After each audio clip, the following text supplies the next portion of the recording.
अक्सर आप भ्रष्टाचार की बातें उठाते हैं, तो भ्रष्टाचार तो पूरे देश में व्याप्त है।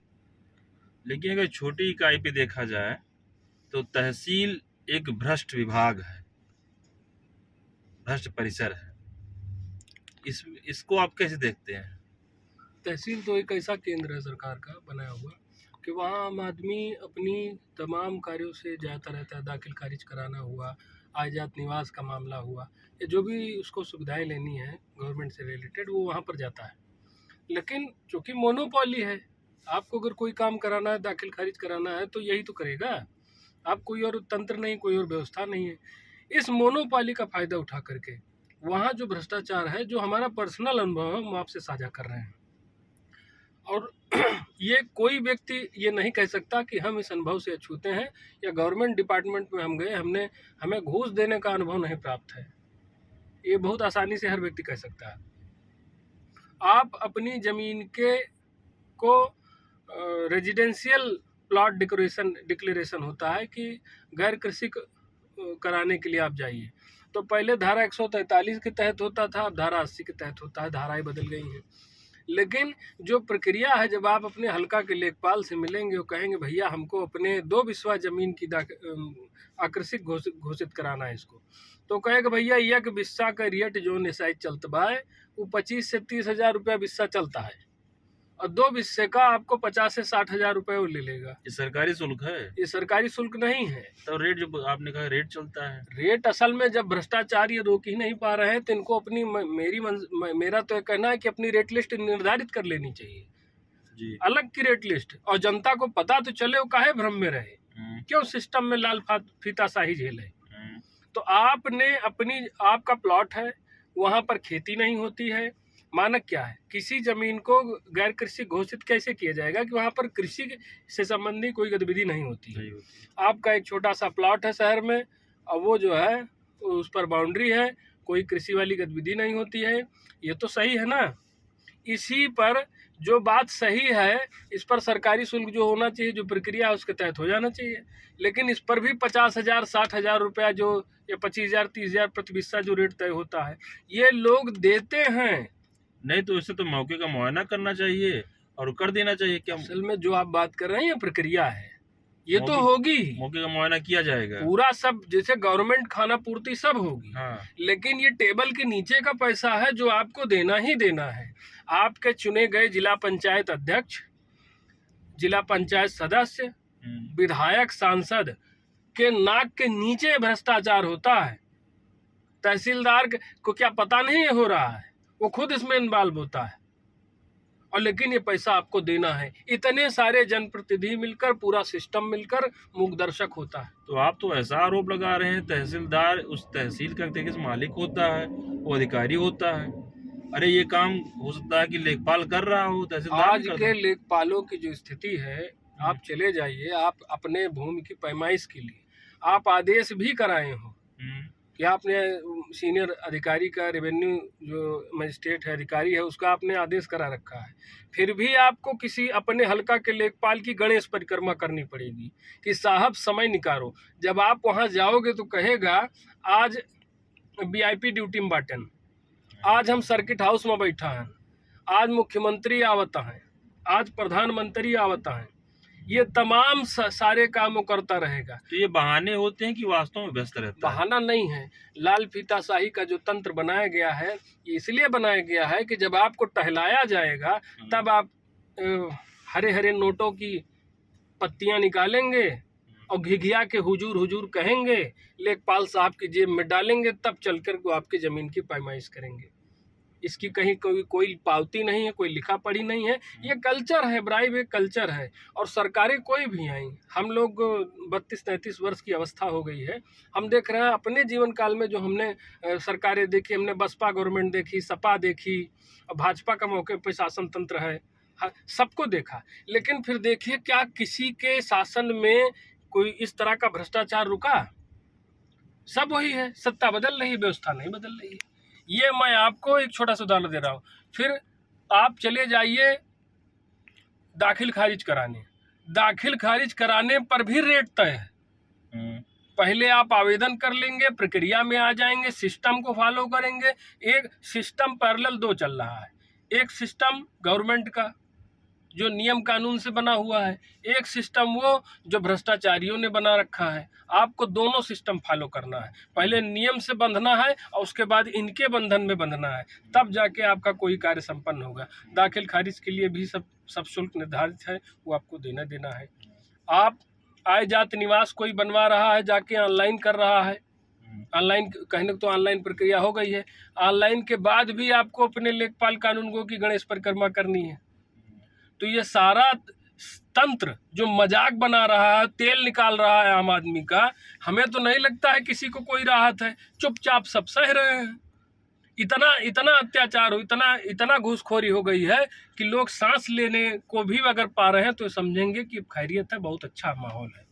अच्छा, लड़ना भूल गए, प्रतिकार करना भूल गए, गलत का विरोध करना भूल गए। नए तहसील में इतने सारे लोग नहीं हैं, समूचे जितने लोग वहाँ पर काम कर रहे हैं उनकी संख्या 100-150 से ज़्यादा नहीं होगी, मैं बहुत अधिकतम बोल जाऊँ तो। लेकिन एक गांव के लोग, एक गली मोहल्ला के लोग चले जाएं इकट्ठा होकर के, तो किसी हरामखोर की हिम्मत नहीं है कि वहाँ पर घूस ले ले। नहीं तो जिस समय आपने तहसीलदार की बात कही, लेखपाल और कानून की बात हुई, वहाँ पे रजिस्ट्री भी होती है, तो क्या अभी रजिस्ट्रार के लिए भी ऐसा ही कहेंगे आपने आप? रजिस्ट्री ऑफिस की बात की, हम अपने यहाँ स्टाम्प एंड रजिस्ट्रेशन डिपार्टमेंट उधर है, मतलब रजिस्ट्री का काम जो है कचहरी परिसर के अंदर ही होता है। बहुत अच्छा प्रश्न आपने किया। वहाँ भी क्या मामला होता है, कोई व्यक्ति जो इस वीडियो को देख रहा हो वो जरा बताइए।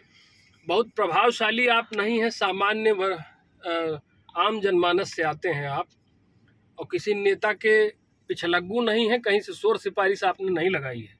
तो व्यवस्था ये है कि आप अपनी ही जमीन को बेचने जा रहे हैं या खरीदने, कोई जमीन खरीदने जा रहे हैं।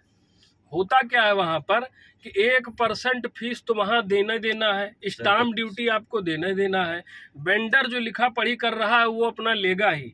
इसके बाद एक घूसखोरी तय होती है कि वहीं बाबू दिया बा अंदर साहब का जाए, और ये कोई आप ले जाके नहीं देंगे, वो आपका वेंडर ही आपसे वसूल लेगा और सब जगह व्यवस्था कर देगा।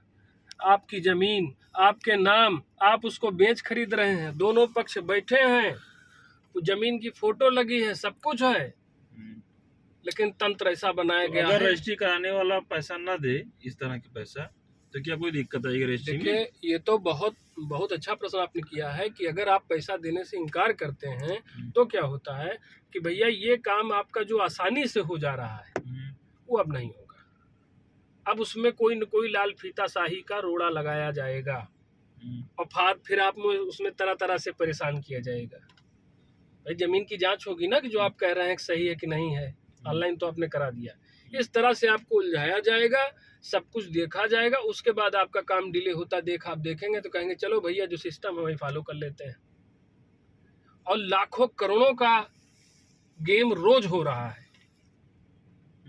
आपके रजिस्ट्री ऑफिस में लाखों करोड़ों का गेम रोज हो रहा है। एक ग्राहक बैठे हैं जो लाख 2-2 लाख रुपए व्यक्तिगत इनकम कर रहे हैं, उसके बाद घूसखोरी के जो अंदर से बाहर तक बट रहा है चना मिर्च, सब लोग थरिया रोपे बैठे हैं। तो तहसील में जितने भी अधिकारी हैं, कर्मचारी हैं, उनमें बढ़ता है, कहीं ऊपर भी चला जाता होगा? जैसे आपने रजिस्ट्रेशन डिपार्टमेंट की बात की तो मैं उसकी बात कर रहा था। तहसील में क्या होता है, सारे लेखपाल और कानूनगो, ऐसा भी हमने देखा है कि एक कक्ष है, कानूनगो बैठे हैं, लेखपाल बैठे हैं, और आप अपने किसी काम के लिए पैसा लेके गए हैं कि हमको साहब को पैसा देना है, आपने फ़ोन किया कि हम यहाँ हमको खर्चा देना है इसको, तो आप ऐसा नहीं कि बगल में जाकर के कहीं वो गोपनीयता से पैसा आपसे लेंगे, खुले आम हक के साथ पूरा सिस्टम बैठा है, सब लोग बैठे, उनको किसी का डर नहीं है। डर क्यों नहीं है? उसमें नायब भी मिला हुआ है, उसमें तहसीलदार भी मिला हुआ है। भ्रष्टाचार नीचे से ऊपर को नहीं गया है, ऊपर से नीचे को आया है, हमें समझना होगा। और ये हमारी आपकी मतलब आप जब विरोध करेंगे, प्रतिकार करेंगे, तो इनका एक बढ़िया सेटअप है। ये तो संगठित है, आम जनता संगठित है नहीं। अभी मैं चलूं विरोध करके चला हूं तो जो उनकी जवाबी कार्रवाई होगी, क्योंकि सिस्टम उनके पास है, तंत्र उनके पास है, तो वो सारी जवाबी कार्रवाई मेरे ऊपर व्यक्तिगत हो जाएगी। लेकिन जब जनता खड़ी होगी मुखर होकर के, आंदोलित होगी, क्योंकि ये जान लीजिए कि अंग्रेजों की तर्ज पर ही ये लोग हम लोगों का शोषण कर रहे हैं। आज हम भले आज़ाद भारत में सांस ले रहे हैं, लेकिन आज़ादी मिली नहीं। तो ये तो आप कमियां बता रहे हैं और भ्रष्टाचार का तरीका बता रहे हैं, कोई विकल्प भी आपके पास है? विकल्प बहुत अच्छा है, बहुत अच्छा है। अब देखिए, तहसील के गेट पर के सदर तहसील के गेट के सामने क्या है, एक पार्क बना हुआ है। आप जानते होंगे, हेमू कल्याणी पार्क उसको कहते हैं। वहाँ पर इंटेलिजेंस के लोग प्रतिदिन आपको बैठे मिल जाएंगे। बैठते रहते हैं, लोकल इंटेलिजेंस यूनिट है, LIU, वहाँ पर बैठे होते हैं। अब ये बताइए कि क्या इनकी निगरानी से कोई बात छुपी हुई है? मैंने तो डायरेक्ट इनको बताया भी कि अंदर सिस्टम चल रहा है, फला लेखपाल ऐसा है। तो LIU साहब ने, कोई थे, उन्होंने बताया कि स्थिति बहुत गंभीर है, बहुत खराब स्थिति है, हर चीज़ का रेट निर्धारित है, हमारे कहने से कुछ नहीं होगा, जो सिस्टम है वो फॉलो किया जाता है। जो मुझे मालूम है कि LIU का काम तो यही होता है, खराब स्थिति को सूचना के माध्यम से भेजना। फिर आपने सुधार की बात की। सुधार ऐसे हो सकता है कि जो कागजी कार्यवाही की जो जटिलता है उसको आसान करें, और किसी भी कार्य के निष्पादन के लिए समय सीमा निर्धारित हो जाए। आप दाखिल खारिज के लिए समय सीमा निर्धारित है 35 दिन, 45 दिन अगर निर्विवाद है तो, और विवादित है तो 90 दिन। ये सब चीज़ें हैं।